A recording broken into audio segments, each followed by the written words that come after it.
Terror attack हुआ है, तो उसके चलते भारत ने इंडस वाटर ट्रीटी या सिंधु जल समझौते को रद्द कर दिया है। तो हम लोग सबसे पहले देख लेते हैं कि इंडस वाटर ट्रीटी क्या है। तो सबसे पहले आप देखेंगे तो आपको एक ज़िला दिखेगा यहाँ, जम्मू कश्मीर, ये केंद्र शासित प्रदेश है जम्मू कश्मीर। तो यहाँ पर आपको ज़िला मिलेगा किश्तवाड़। क्या मिलेगा? किश्तवाड़। किश्तवाड़ के बाजू में आपको ज़िला मिलेगा अनंतनाग। अनंतनाग के एकदम साइड में ऐसे मिल जाएगा आपको पुलवामा। पुलवामा में आप बड़े टेरर अटैक सुनते रहते होंगे। पुलवामा के बाजू में श्रीनगर ज़िला है और यहीं पर श्रीनगर शहर है झेलम नदी के पास। आप झेलम नदी देख रहे हैं ना, तो आपको किश्तवाड़ मिलेगा, अनंतनाग, ये सब बड़े फेमस ज़िले हैं। किश्तवाड़, अनंतनाग, पुलवामा और श्रीनगर। श्रीनगर ज़िला और इसके बाद शहर भी है। तो अनंतनाग और पुलवामा के पास ही आपको यहाँ बीच में, यानी श्रीनगर भी यहाँ से पास है, यहाँ पर पहलगाम मिल जाएगी जगह जहाँ पर टेरर अटैक हुआ है। यह आपको लोकेशन बताने के लिए था।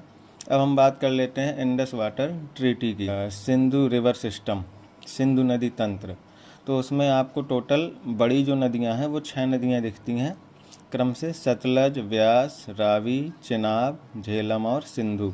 तो अगर आप नक्शे के हिसाब से देखेंगे, मैप के हिसाब से, तो ऊपर होता है उत्तर, नीचे होता है दक्षिण, आपके बाएं हाथ तरफ होता है पश्चिम और दाएं हाथ तरफ होता है पूरब।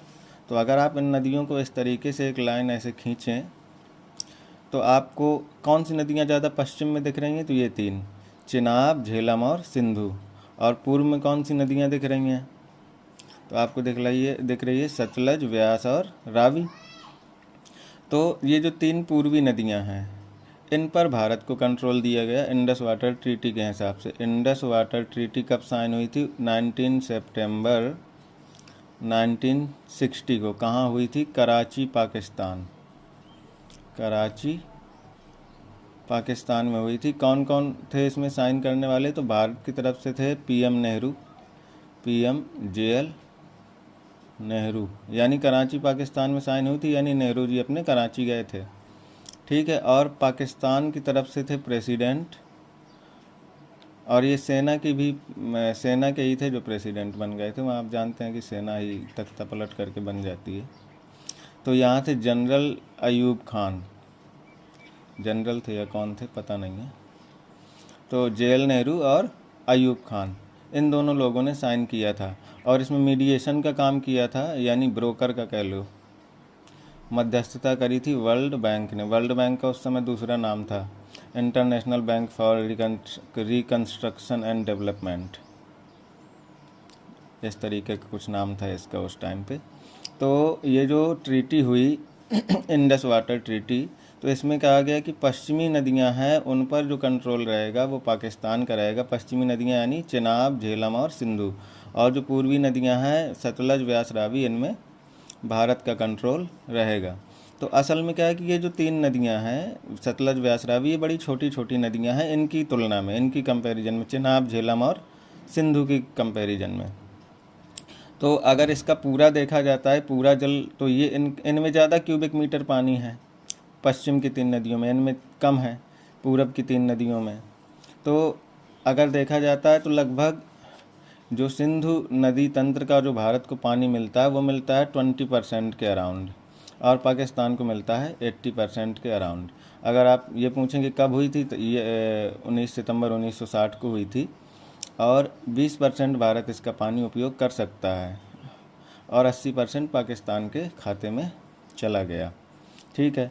तो यहाँ पर इंडिया क्या कर सकता है कि अपने उपयोग के लिए पानी यूज कर सकता है। कोई इसमें डैम वगैरह 3 इन ऊपर की पश्चिम की नदियों में नहीं बना सकता है।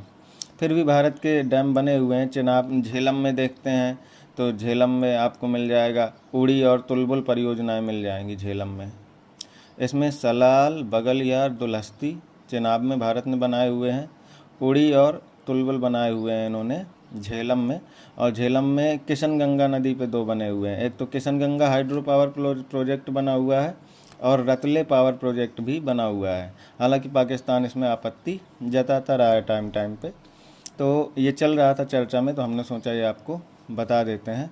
और इसमें कोई इम्पोर्टेंट फैक्ट, 1 मिनट रुकिए। हाँ, ये है कि अभी 23 अप्रैल को 2025 को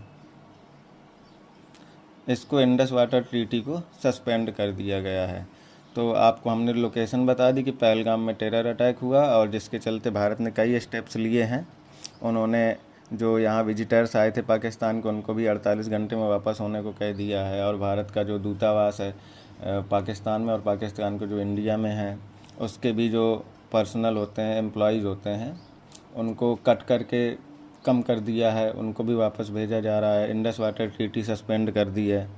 तो इंडस वाटर ट्रीटी का हमने आपको समरी बता दिया कि पश्चिम की 3 नदियां चिनाब, झेलम, सिंधु जाएंगी, पाकिस्तान यूज करेगा, और रावी, व्यास और सतलज इंडिया यूज करेगा। लेकिन ये छोटी छोटी हैं और ये तीनों बड़ी बड़ी हैं।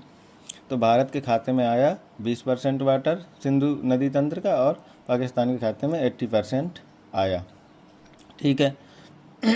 फिर भी यहाँ भारत क्या कर सकता है, इन 3 नदियों में ऐसा डैम बना सकता है जिससे कि पानी का अवरोध ना हो, या ऐसी योजनाएं ला सकता है कि जिससे पानी डाइवर्जन ना हो पानी का, यानी पानी पाकिस्तान में ही जाए आफ्टर ऑल। तो इस तरह के ही ये सलाल, बगल, यार्दुल हस्ती चिनाब में, उड़ी और तुलबुल आपके झेलम में, किशन गंगा में किशन गंगा और रतले प्रोजेक्ट भारत ने बनाए हुए हैं। ये आपके इम्पॉर्टेंट है, पूछ सकता है। अब इन नदियों का पूरा सिस्टम इम्पॉर्टेंट हो गया सिंधु नदी तंत्र का, कि सतलज राकस ताल से निकलती है तिब्बत वाले एरिया से, और रोहतांग दर्रे के पास व्यास कुंड से व्यास निकलती है, व्यास कुंड से, और रोहतांग से ही रावी निकलती है। बड़ा लाचा से चंद्र और भागा 2, ये लाहौल स्पीति वाला एरिया है घाटी का। बड़ा लाचा दर्रे से चंद्र और भागा रूप में चिनाब नदी निकलती है। झेलम नदी शेषनाग झील से निकलती है वेरीनाग के निकट। किश्तवाड़ वाला किश्तवाड़ और अनंतनाग जिलों वाला एरिया है ये। इसके बाद आपकी किशन गंगा इसकी सहायक है, कुन्हार भी झेलम की सहायक है। सिंधु नदी आप जानते ही हैं कि यहाँ सिंगी खवा में बोखरचू मानसरोवर झील के पास से निकलती है तिब्बत में। Thank you. अच्छा लगे तो इसको लाइक, शेयर और सब्सक्राइब कर दीजिएगा।